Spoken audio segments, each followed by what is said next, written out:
wabarakatuh. Kami dari kelompok 4 yang beranggotakan saya sendiri, Dera Diastari, NIM 11920500032. Saya Anissa Fitria dengan NIM 11920500021. Saya Dila Siti Halimah, NIM 11920500035. Di sini kami akan menjelaskan materi fisika dasar mengenai teori kinetik gas. Selamat menyimak. Sebelum kita belajar, alangkah baiknya kita berdoa terlebih dahulu. Berdoa mulai. Berdoa selesai. Jadi, topik pembahasan kita kali ini yaitu 1. Pengertian gas ideal, 2. Persamaan umum gas ideal, 3. Persamaan keadaan gas ideal, 4. Tekanan gas ideal, dan 5. Penerapan teori kinetik gas. Yang pertama akan dijelaskan oleh saya sendiri, teori kinetik gas. Teori kinetik gas yaitu konsep yang mempelajari sifat-sifat gas berdasarkan kelakuan partikel atau molekul penyusun gas yang bergerak acak. Setiap benda, baik cairan, padatan, maupun gas, tersusun atas atom-atom, molekul-molekul, atau partikel-partikel. Oksigen, nitrogen, hidrogen, uap air, bahkan udara di sekitar kita merupakan contoh gas. Sifat-sifat gas ini dapat dibedakan menjadi sifat makroskopis dan sifat mikroskopis.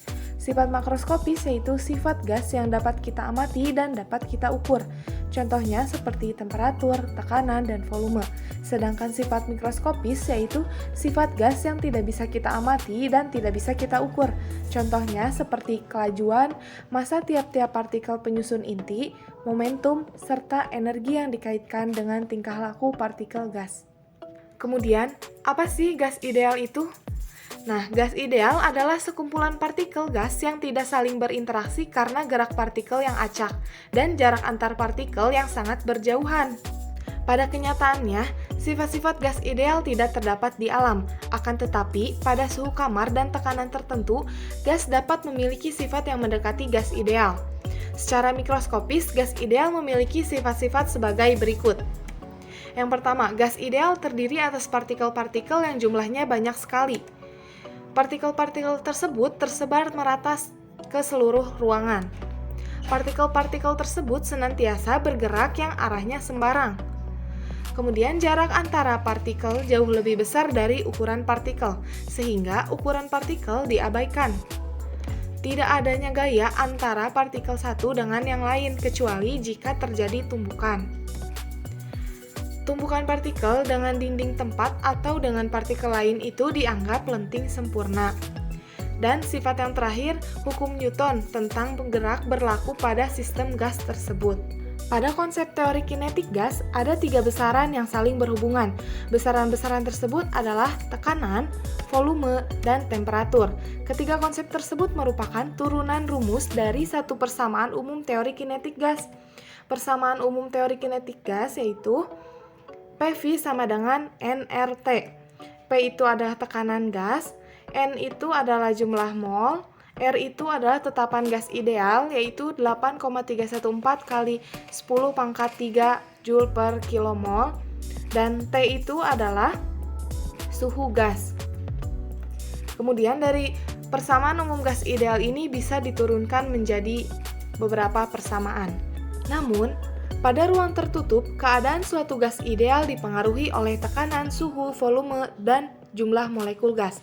Ternyata ada beberapa hukum yang menjelaskan keterkaitan antara keempat besaran tersebut. Yang pertama, hukum Boyle. Hukum Boyle menyatakan bahwa jika dalam suatu ruang tertutup terdapat gas ideal yang suhunya diusahakan tetap, tekanan gas akan berbanding terbalik dengan volume gas. Bisa kita perhatikan pada grafik hubungan antara tekanan dan volume gas berikut ini.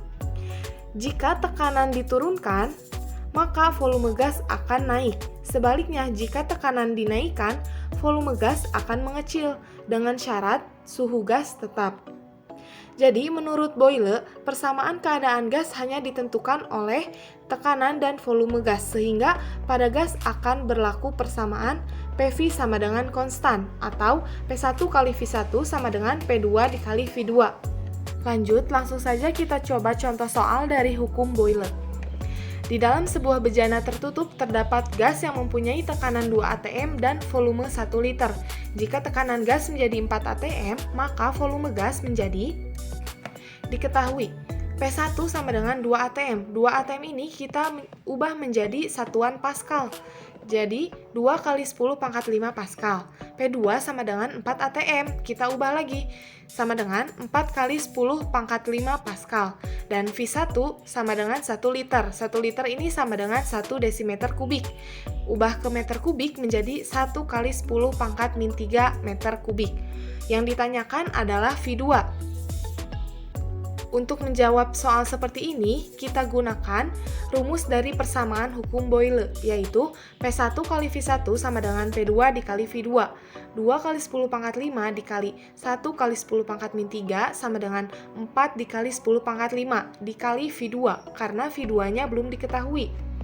Menjadi 1 dikali 1 kali 10 pangkat min 3 sama dengan 2 kali V2. Jadi 1 kali 10 pangkat min 3 sama dengan 2 V2. V2 sama dengan 1 per 2 dikali 10 pangkat min 3. 1 per 2 sama dengan 0,5 dikali 10 pangkat min 3 meter kubik. Kita ubah ke desimeter kubik menjadi 0,5 desimeter kubik sama dengan 0,5 liter. Jadi, jika tekanan gas menjadi 4 atm, maka volume gas menjadi 0,5 liter. Sekian dari saya, materi selanjutnya akan dijelaskan oleh rekan saya. Baik, di sini saya akan melanjutkan menjelaskan mengenai hukum-hukum tentang gas, yaitu hukum Charles, hukum Gay-Lussac, dan hukum Boyle-Gay-Lussac. Yang pertama, ada hukum Charles.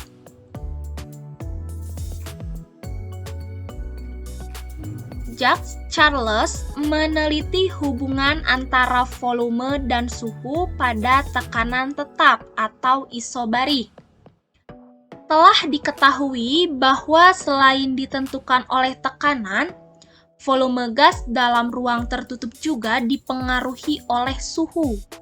Jika suhu gas dinaikkan, maka gerak partikel-partikel gas akan semakin cepat sehingga volumenya bertambah. Apabila tekanan tidak terlalu tinggi dan dijaga konstan, volume gas akan bertambah terhadap kenaikan suhu. Hubungan tersebut dikenal dengan hukum Charles yang dapat dinyatakan sebagai berikut. Apabila tekanan gas dalam ruang tertutup dijaga konstan, maka volume gas berbanding lurus dengan suhu mutlaknya.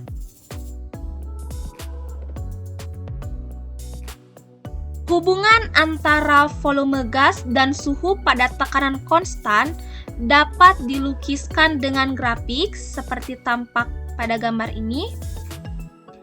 Nah, proses yang terjadi pada tekanan tetap itu disebut proses isobarik.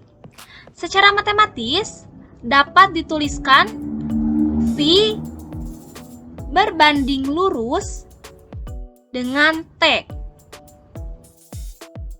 V per T sama dengan konstan, atau V1 per T1 sama dengan V2 per T2.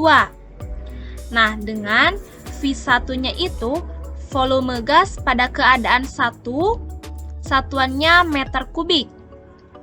T1, suhu mutlak gas pada keadaan 1, satuannya Kelvin. V2, volume gas pada keadaan 2, satuannya meter kubik.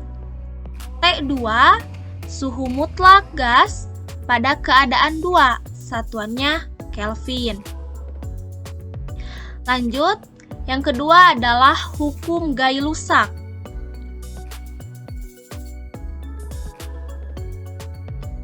Gay-Lussac meneliti hubungan antara tekanan dan suhu pada volume tetap atau isohorik.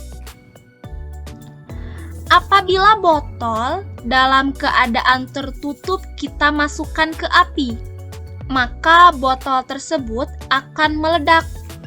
Hal ini terjadi karena naiknya tekanan gas di dalamnya akibat kenaikan suhu.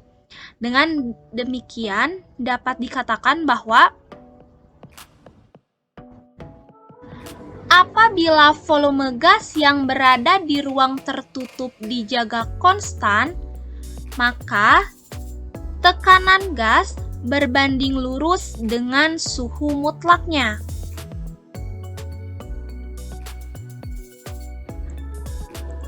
Nah, hubungan antara tekanan dan suhu gas pada volume konstan dapat dilukiskan dengan grafik seperti tampak pada gambar ini. Proses yang terjadi pada volume konstan disebut proses isohorik. Secara matematis dapat dituliskan P berbanding lurus dengan T. P per T sama dengan konstan atau P1 per T1 sama dengan P2 per T2. Dengan P1 itu tekanan gas pada keadaan 1, satuannya N per M kuadrat.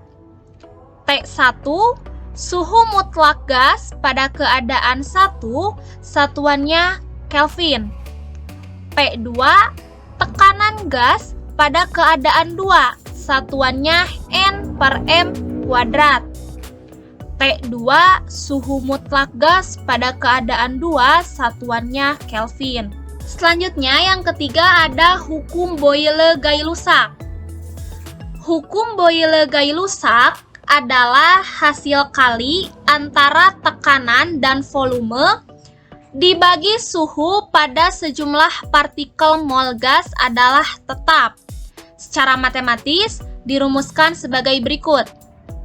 P dikali V per T sama dengan konstan atau P1 dikali V1 per T1 sama dengan P2 dikali V2 per T2. Nah, dengan P1 itu tekanan gas pada keadaan 1, satuannya N per M kuadrat. V1 volume gas pada keadaan 1, satuannya meter kubik. T1 suhu mutlak gas pada keadaan 1, satuannya Kelvin. P2 tekanan gas pada keadaan 2, satuannya N per M kuadrat. T2 suhu mutlak gas pada keadaan 2, satuannya Kelvin. Dan V2 volume gas pada keadaan 2, satuannya meter kubik. Selanjutnya ada contoh soal dan pembahasan. Yang ke-1, sejumlah gas ideal pada mulanya mempunyai volume V dan suhu T. Jika gas tersebut mengalami proses isobarik sehingga suhunya menjadi 2 kali suhu semula, maka volume gas berubah menjadi, penyelesaiannya diketahui V1-nya itu sama dengan V. Sama dengan V. T1-nya sama dengan T. Lalu T2-nya itu sama dengan 2T. Ditanyakan V2. Jawab. Nah, di sini mengalami proses isobarik. Berarti kita memakai persamaan hukum Charles, yaitu yang rumusnya V1 per T1 sama dengan V2 per T2. Tadi ini sudah diketahui T2-nya sama dengan 2T. Berarti V per 1 sama dengan V2 per 2. Ditanyakannya V2, berarti V2 sama dengan 2V. Jadi V2 sama dengan 2V. Selanjutnya, soal nomor 2. Dalam wadah tertutup, terdapat 2 liter gas pada suhu 27 derajat Celcius dan bertekanan 2 atmosfer. Jika tekanan ditambah 2 atmosfer pada kondisi isohorik, maka suhu gas menjadi Penyelesaiannya diketahui volumenya itu 2 liter, T1-nya 27 derajat Celcius diubah menjadi Kelvin menjadi 300 Kelvin. P1-nya 2 atmosfer dan P2-nya 2 ditambah 2 atmosfer sama dengan 4 atmosfer. Ditanyakan T2.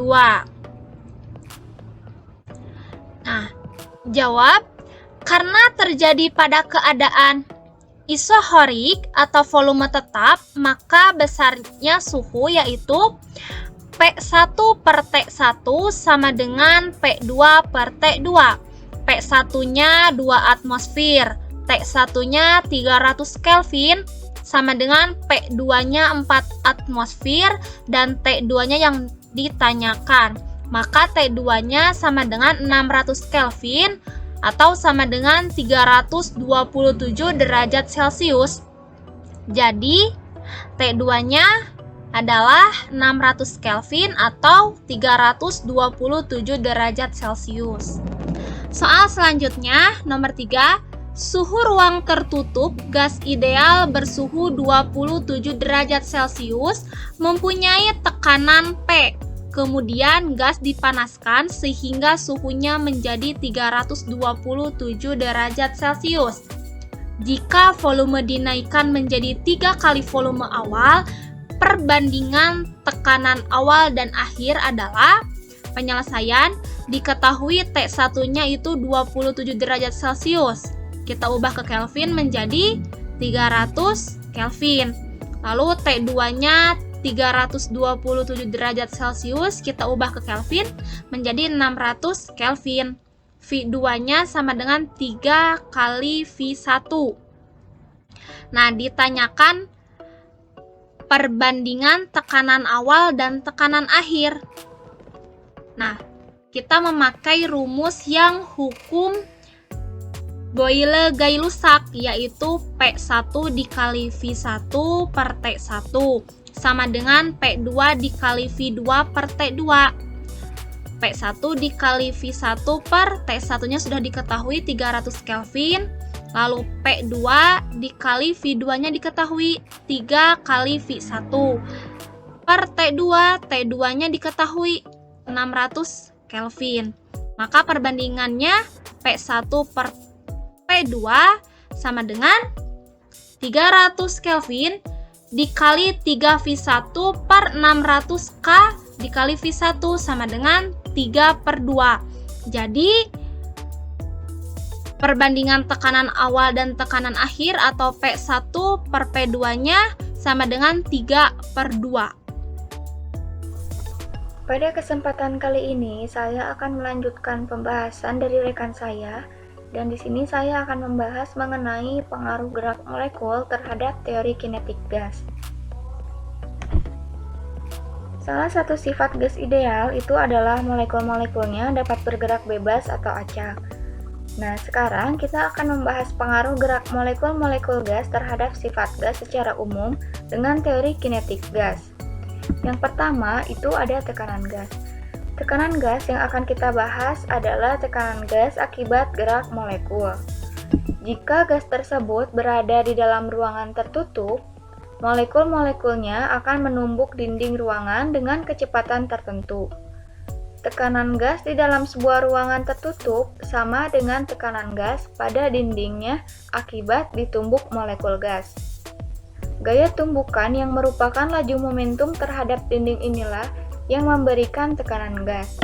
Walaupun arah kecepatan molekul itu tidak sama, namun besar kecepatan atau kelajuan molekul gas ke semua arah dapat dianggap sama, yaitu Vx sama dengan Vy sama dengan Vz.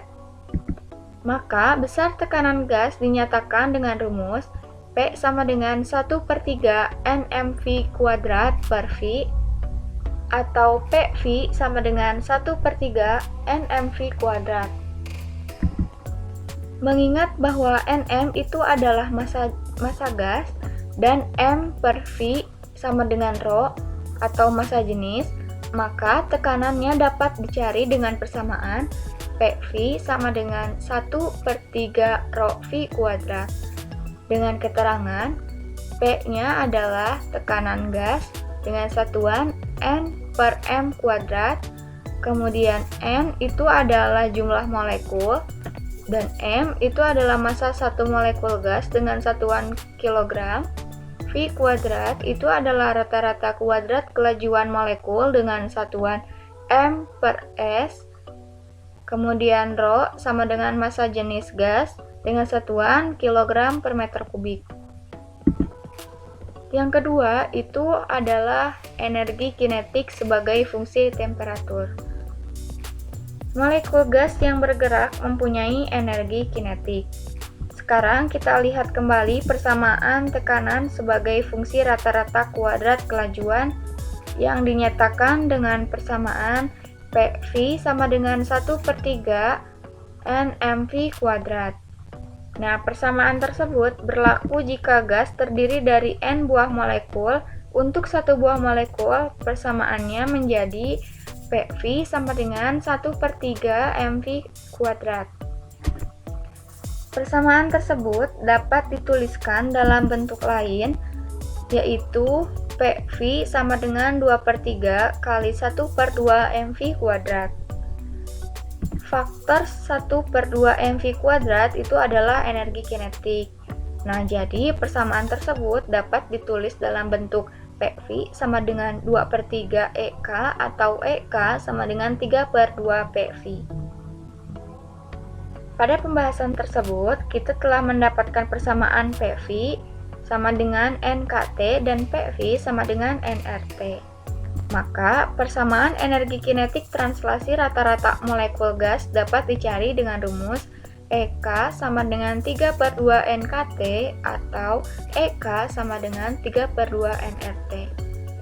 Dengan keterangan EK-nya adalah energi kinetik translasi rata-rata gas dengan satuan J atau Joule, kemudian K-nya adalah tetapan Boltzmann, kemudian T-nya adalah temperatur mudah gas dengan satuan Kelvin, kemudian N-nya adalah jumlah mol gas.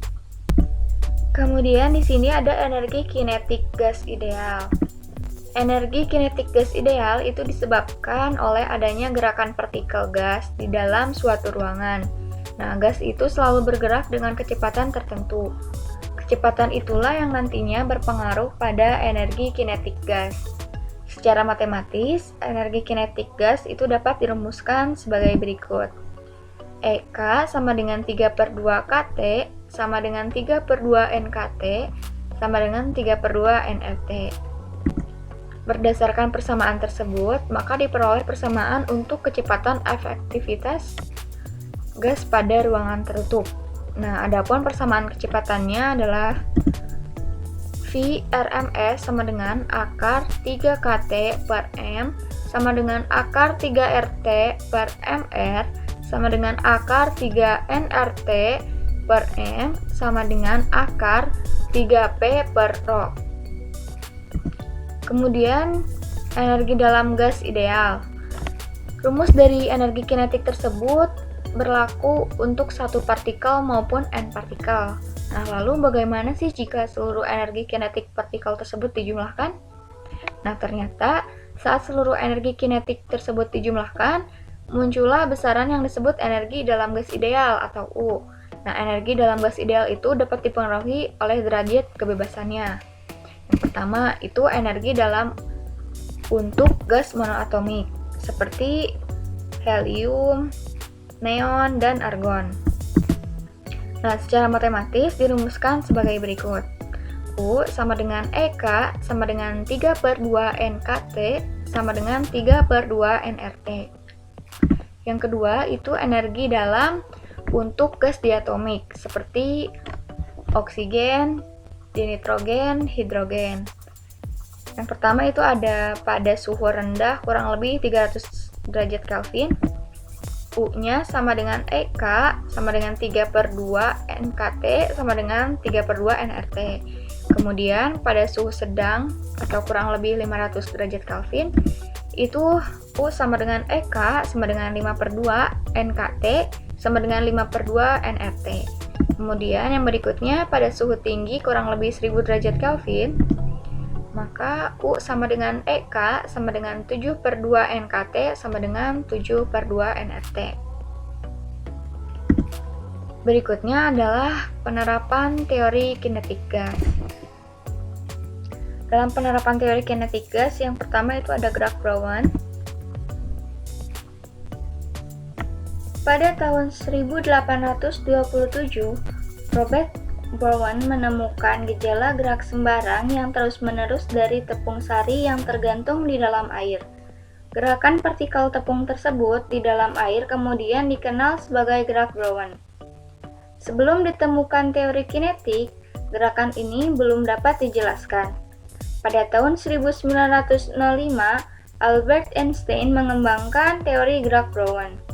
Anggapan dasar yang dikemukakan Einstein tentang fenomena tersebut adalah bahwa partikel-partikel yang tergantung bebas di dalam suatu fluida atau cairan gas bergerak karena temperatur medium atau disebut gerakan termal. Berdasarkan prinsip ini, gerak Brown berasal dari tumbukan molekul-molekul fluida.